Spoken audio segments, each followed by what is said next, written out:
Dear students, good morning. Myself Dr. Ashish Garg, Associate Professor in Chemistry, Seth R.N. Ruia government college, Ramgarh Shekhawati, district Sikar, Rajasthan. बच्चों, BSc part first में first paper inorganic chemistry में हमने unit की start की हुई है ionic solids. और आयोनिक सॉलिड्स इस यूनिट के अंदर एक पार्ट है hydrogen bonds and van der Waals forces. बच्चों, मैं 15th पार्ट से हाइड्रोजन बॉन्ड्स को पढ़ा रहा हूं और मैंने 18th पार्ट में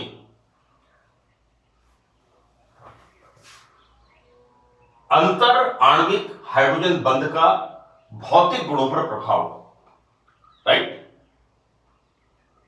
effect on the physical properties of the compounds of intermolecular hydrogen bond, right, यानी जो two different hydrogen bond within the two different molecules. तो इसका यौगिकों के भौतिक गुणों के ऊपर, फिजिकल प्रॉपर्टीज के ऊपर क्या प्रभाव पड़ता है। बच्चों, ये हम कंटिन्यू कर रहे हैं 18th पार्ट को, और this is the E point. मैं बता दूं, इसके पहले हमने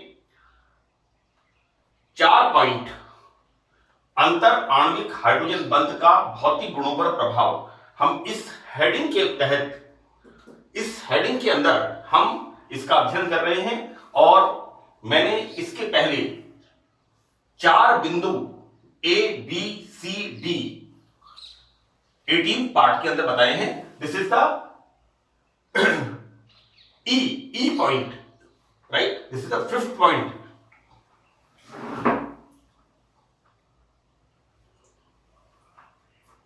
बच्चों, एक्चुअली इस तरह की जो यौगिक है, मैंने पहले बताया था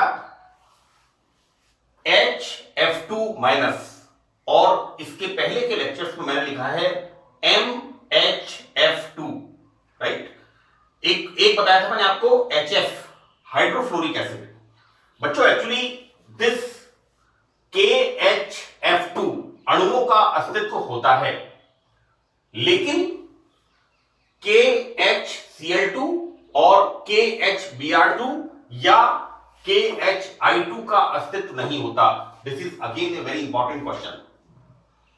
एक सवाल इससे पूछते हैं कि HF2 माइनस या MHF2 में KHF2, राइट, इसका अस्तित्व होता है, ये कंपाउंड बनता है, लेकिन KHCl2, KHBr2 और KHI2 इनका निर्माण संभव नहीं होता। तो इसके पीछे मेन रीजन है F, फ्लोरीन, राइट। देखो बेटा, यहां पर ये फ्लोरीन होता है ना, इसका साइज छोटा होता है, हाइड्रोजन का साइज छोटा होता है, लेकिन जैसे जैसे हम आगे बढ़ते हैं बच्चों, 17th ग्रुप में FClBri, this is the FClBri।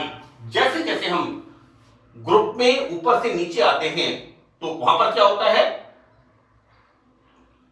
Atom का साइज या एलिमेंट का साइज बड़ा होता जाता है, राइट। हम इसको समझेंगे और एक्चुअली इसको देखने पर हमें बड़ा क्लियर हो जाता है कि यहां पर highest electronegativity of the fluorine, number 1 point, जो कि प्रबल हाइड्रोजन बॉन्ड बनाता है। दूसरी बात,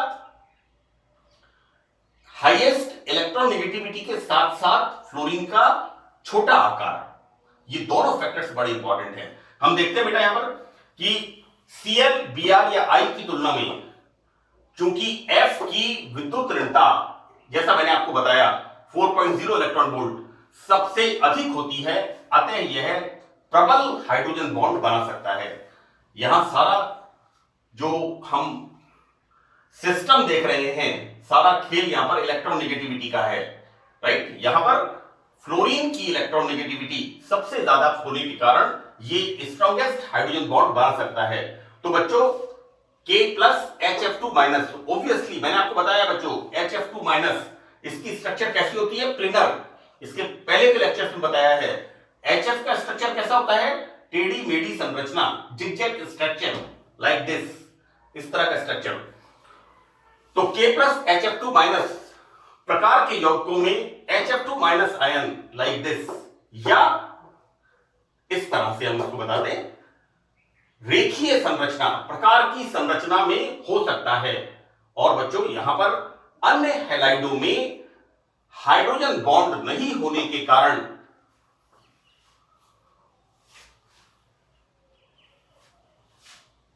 this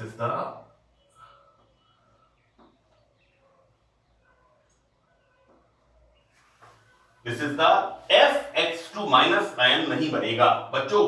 FCl2 minus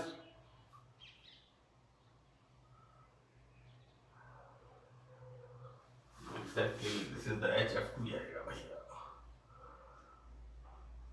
little bit confusion, लेकिन confusion नहीं होना चाहिए। Here HF2 माइनस बच्चों यहां पर Cl2 होगा ड्यू टू लेस इलेक्ट्रॉनिगेटिविटी, कोई हाइड्रोजन बॉन्ड नहीं होगा। Br2 होगा, यहां पर हाइड्रोजन बॉन्ड नहीं बनेगा, राइट। तो इस प्रकार हम देखते हैं कि इसका अस्तित्व होता है, लेकिन बाकी जो हैलोजन के कंपाउंड्स हैं उनका अस्तित्व नहीं होता। सेकंड देखिए बच्चों यहां पर next point, right, this is the E point. Now F point, मैंने 18th लेक्चर के अंदर इंटरमॉलिक्यूलर हाइड्रोजन बॉन्ड कंपाउंड्स के भौतिक गुणों पर क्या प्रभाव डालता है, इसके 4 पॉइंट मैंने इसके पूरा पहले के लेक्चर में डिस्कस किए हैं बच्चों। मैं रिपीट कर रहा हूं जिससे आपको असुविधा ना हो। नाउ एफ पॉइंट, यहां पर क्या देखते हैं हम कि नाइट्रोजन, ऑक्सीजन और फ्लोरीन के हाइड्राइड H माइनस के गलनांक व क्वथनांक। देखो बेटा ये तीनों कंपाउंड्स, ये तीनों कंपाउंड, ये तीनों elements nitrogen, oxygen and fluorine है ना, इनकी इलेक्ट्रोनेगेटिविटी भी ज्यादा होती है और इनका साइज भी छोटा होता है।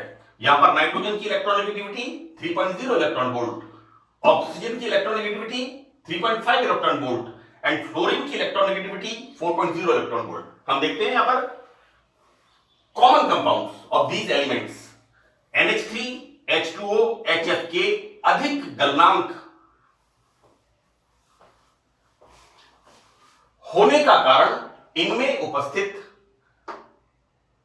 अंतर अणुक हाइड्रोजन बॉन्ड, बच्चों इंटरमॉलिक्यूलर हाइड्रोजन बॉन्ड तीनों के अंदर, मैंने तीनों के स्ट्रक्चर बताए हैं इसके पहले के लेक्चर्स के अंदर।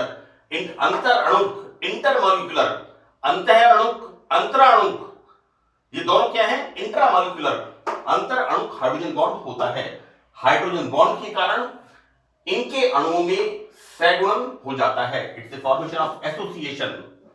एवं NH3N, N का मतलब नंबर ऑफ मॉलिक्यूल्स, H2ON व HFN प्रकार के बहुलीकृत number of compounds hydrogen bond के माध्यम से पॉलीमराइज हो जाते हैं। इट्स नॉट ए पॉलीमर, ये एक बताने का तरीका है कि किस तरह से यहां पर एसोसिएशन हो जाती है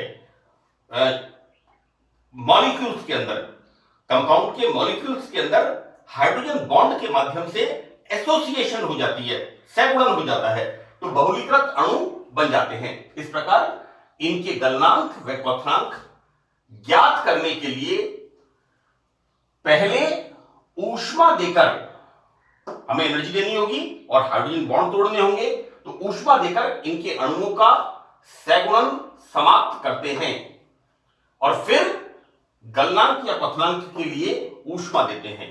तो हमें एक्स्ट्रा एनर्जी देनी होगी इनके एसोसिएशन को, जो कि हाइड्रोजन बॉन्ड के माध्यम से अणुओं के बीच में बनती है, उसको तोड़ने के लिए। इस प्रकार इनके गलनांक क्वथनांक अधिक हो जाते हैं। मैं एक बार फिर आपको रिपीट कर दूं बच्चों, इसके मैंने इसका एक क्वेश्चन आपको बताया था कि HF के क्वथनांक 20 डिग्री सेंटीग्रेड, जबकि वाटर का क्वथनांक 100 degree centigrade.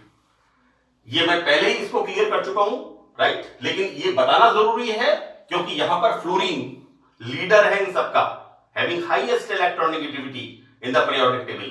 This element is having highest electronegativity. Okay, इस बात को मैं क्लियर कर चुका हूं कि भैया HF के अंदर सभी हाइड्रोजन बॉन्ड्स नहीं टूटते और इसके अंदर हाइड्रोजन बॉन्ड्स इतने प्रबल होते हैं कि ये वेपर फॉर्म में इसकी गैसीय अवस्था वाष्प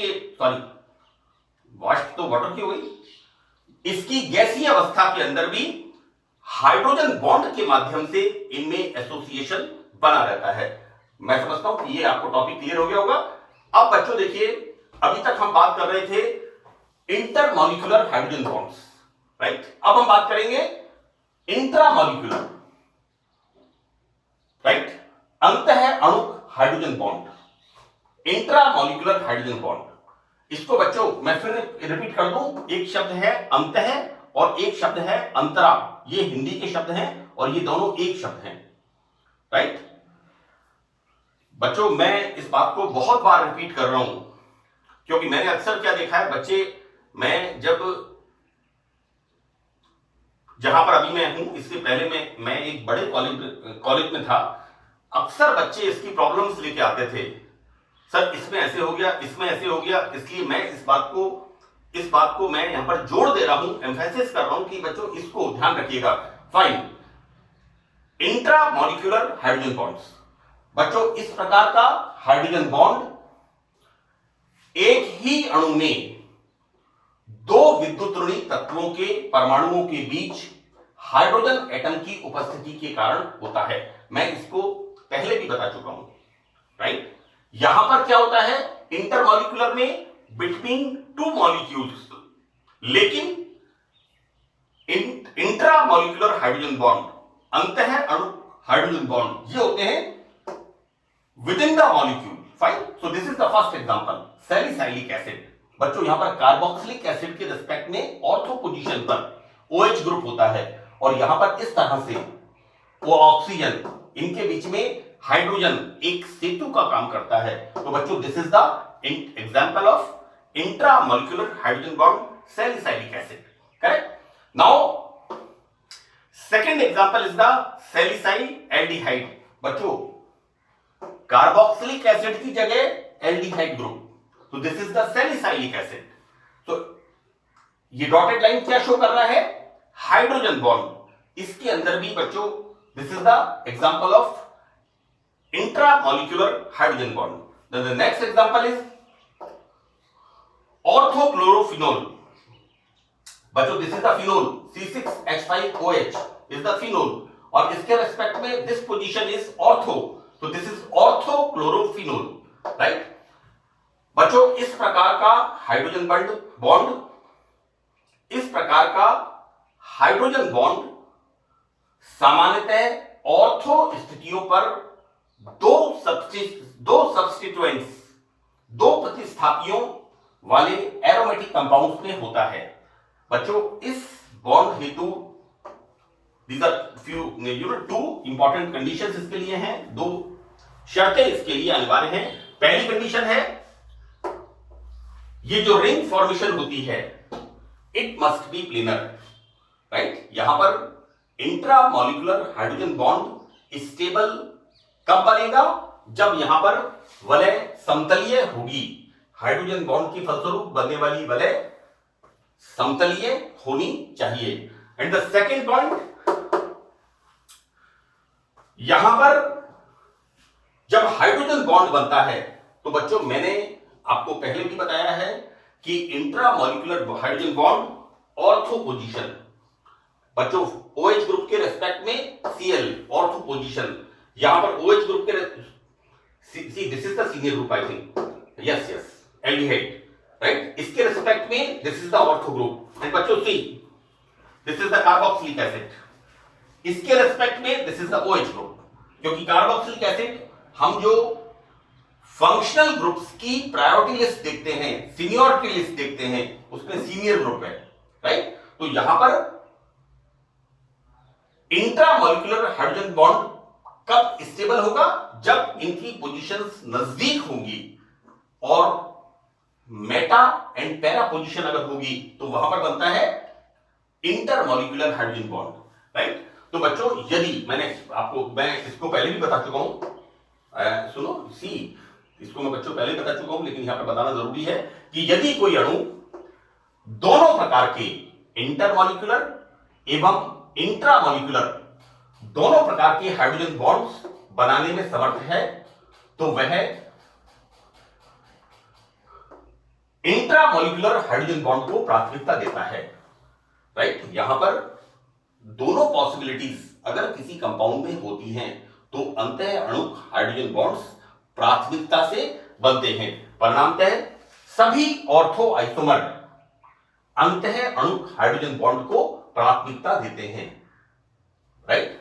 नाउ बच्चों देखिए, अंतः अणुक हाइड्रोजन बॉन्ड के कारण अणुओं का एसोसिएशन नहीं हो पाता, है ना। देखिए बेटा, मैंने आपको पुराने लेक्चर्स में बताया था कि ऐसे कंपाउंड्स जिनके अंदर इंट्रामॉलिक्यूलर हाइड्रोजन बॉन्ड्स होते हैं उनकी बॉइलिंग पॉइंट्स, मेल्टिंग पॉइंट्स कम होते हैं, और ऐसे कंपाउंड्स जिनके इंटरमॉलिक्यूलर हाइड्रोजन बॉन्ड्स होते हैं उनके बॉइलिंग मेल्टिंग पॉइंट्स हाई होते हैं। और मैंने एक एग्जांपल भी दिया था कि यदि हम, because human being is a social social person, या एनिमल तो कहना ठीक नहीं है, human being is a social animal, है ना। और हमारे साथ क्या होता है, हमें सबके साथ एक अपनी बॉन्डिंग बना के रखनी चाहिए, एसोसिएशन होनी चाहिए।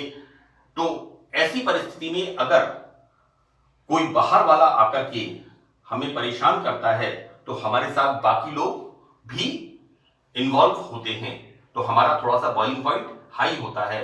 लेकिन एक परिस्थिति क्या होती है कि हम किसी से कोई बातचीत नहीं करते, किसी से कोई रिलेशन नहीं रखते, किसी से कोई एसोसिएशन नहीं है, राइट। तो अगर कोई बाहर वाला आकर के हमारा कभी भी मेल्टिंग बॉइलिंग पॉइंट निकाल देगा, क्योंकि कोई एसोसिएशन नहीं है। यहां पर जैसा मैंने समझाया कि पहले ऊष्मा देकर इनके अणुओं का सैगुणन समाप्त करते हैं, तो इंटरमॉलिक्यूलर बॉन्ड अच्छे होंगे तो सबसे पहले हमारे पड़ोसी, रिश्तेदार, रिलेटिव सबको दूर करना पड़ेगा, उसके बाद हमारा मेल्टिंग पॉइंट निकलेगा।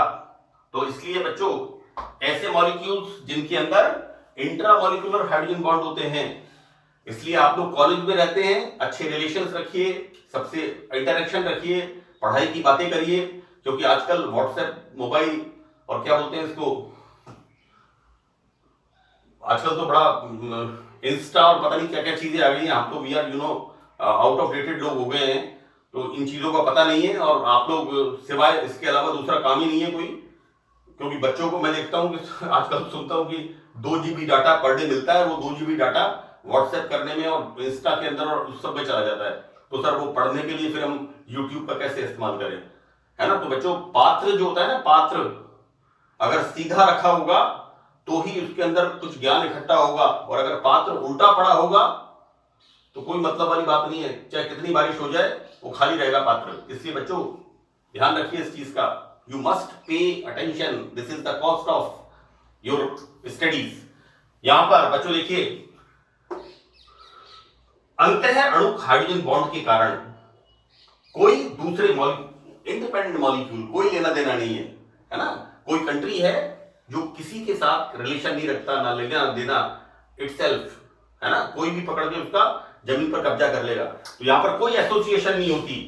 अंतः अणुक हाइड्रोजन बॉन्ड के कारण अणुओं का सैगुणन एसोसिएशन नहीं हो पाता है, जिससे इनके बीच वीक वंडरवल फोर्सेस, बल, नॉट बॉन्ड्स, यहां पर फोर्सेस, बल पाए जाते हैं, एवं विलयन में ये अणु स्वतंत्र इकाई के रूप में रहते हैं, जिससे एंट्रोपी का मान बढ़ जाता है और तंत्र अतिरिक्त स्थायित्व को प्राप्त होता है।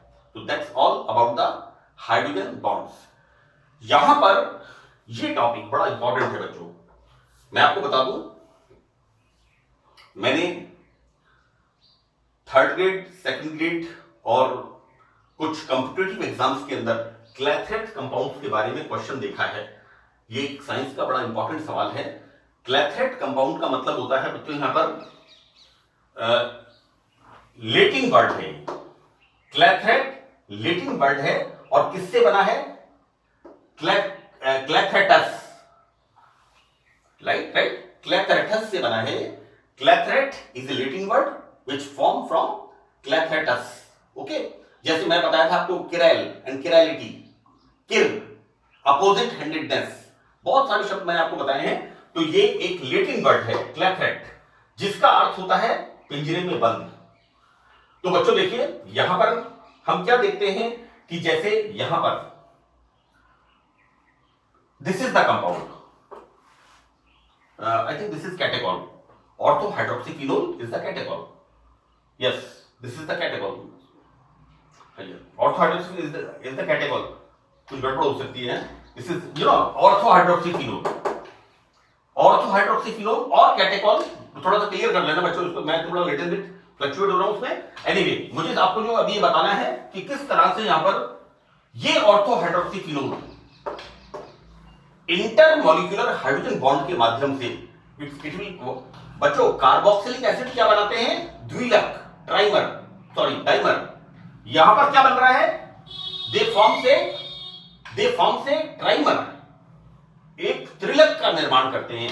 और इसके अंदर क्या होता है? बीच में एक कैविटी बन जाती है और इस कैविटी के अंदर ये जो इसके बीच में स्पेस है, इसके अंदर दूसरे जो दूसरे एलिमेंट्स हैं या दूसरे हम मॉलिक्यूल्स हैं वो फंस जाते हैं। तो बच्चों पिंजरे के अंदर, इस पिंजरे नुमा संरचना के अंदर जो मॉलिक्यूल्स फंसते हैं, इस तरह के कंपाउंड्स कहलाते हैं क्लैथरेट कंपाउंड्स। क्लियर? अब मैं आपको बता दूं कि जब हम इस प्रकार के कंपाउंड को किसी सॉल्वेंट के अंदर सॉल्युबल करते हैं तब ये हाइड्रोजन बॉन्ड्स टूटते हैं और ये इस जेल में से, पिंजरे में से बाहर निकल पाता है। या फिर हम इस तरह के कंपाउंड को जब गर्म करते हैं तो ये हाइड्रोजन बॉन्डिंग टूटती है और ये एलिमेंट या मॉलिक्यूल इसके अंदर से बाहर निकल पाता है। तो इस प्रकार की यौगिक जिनके अंदर इंटरमॉलिक्यूलर हाइड्रोजन बॉन्ड के माध्यम से एक पिंजरे नुमा संरचना का, पिंजरे नुमा कैविटी का निर्माण होता है, जिसमें अन्य तत्वों के अणु या अन्य तत्वों के अणु कह सकते हैं या एलिमेंट कह सकते हैं, वो फंस जाते हैं। तो इस प्रकार के कंपाउंड्स क्लैथरेट कंपाउंड्स कहलाते हैं। बच्चों देखिए यहां पर क्लैथरेट का मतलब है पिंजरे में बंद। कुछ यौगिक अंतर अणुक हाइड्रोजन बॉन्ड द्वारा क्लैथरेट यौगिक बनाते हैं। इसमें कुछ अणु हाइड्रोजन बॉन्ड द्वारा बॉन्ड बनाकर एक पिंजरा नुमा संरचना बना लेते हैं। बच्चों दिस इज इससे फ्रॉम ए केज, एक पिंजरे जैसी संरचना बन गई। और ये कैसे बनी है? Intermolecular, between three molecules, right. मैंने आपको कार्बोक्सिलिक एसिड में दिखाया था बिटवीन टू मॉलिक्यूल्स कि कार्बोक्सिलिक एसिड का जब हम मॉलिक्यूलर वेट निकालते हैं तो डबल आता है। एसिटिक एसिड का बताया था कि 120 आता है, लेकिन एक्चुअली होता है 60। तो बच्चों यहां पर तो ये जो पिंजरेनुमा संरचना होती है इसमें कुछ स्थान खाली रह जाता है और इसमें किसी अन्य यौगिक का अणु फंस जाता है। एलिमेंट भी फंस सकता है, this is the inert gas. और बच्चों यहां पर ये जो फंसता है ये तो होता है मेहमान, guest molecule, right, guest element और मॉलिक्यूल। और जो फंसाता है वो होता है होस्ट, मेजबान।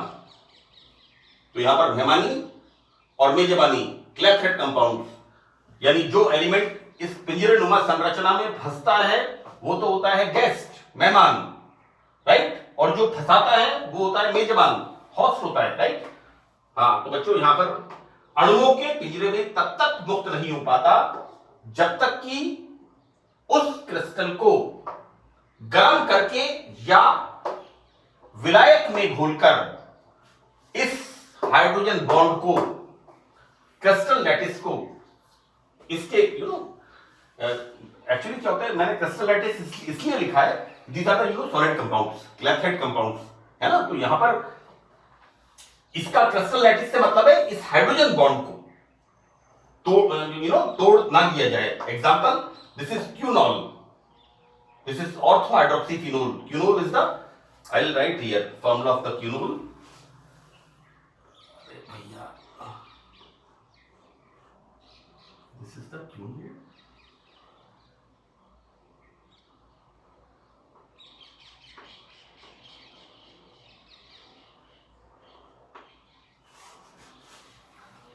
I think this is the quinol कि जलीय या एल्कोहलिक सॉल्यूशन का आर्गन गैस के 10 to 14 एटमॉस्फेरिक प्रेशर पर क्रिस्टलाइजेशन करने से इस प्रकार के क्लैथेड कंपाउंड बनते हैं। बच्चों, मैंने ये स्ट्रक्चर बनाया है और मैं एक्चुअली और फॉर्मूले लिख करके इसको लेंदी नहीं बनाना चाहता। आप तो इतना ध्यान रखिए, this is the hydroxy, ortho hydroxy phenol is the quinol, right, और this is ortho quinol, ol, yeah, right, this is anyway, so बच्चों, that's all in this lecture। मुझे उम्मीद है कि आपको ये अच्छी तरह से समझ में आया होगा। Fine, bye.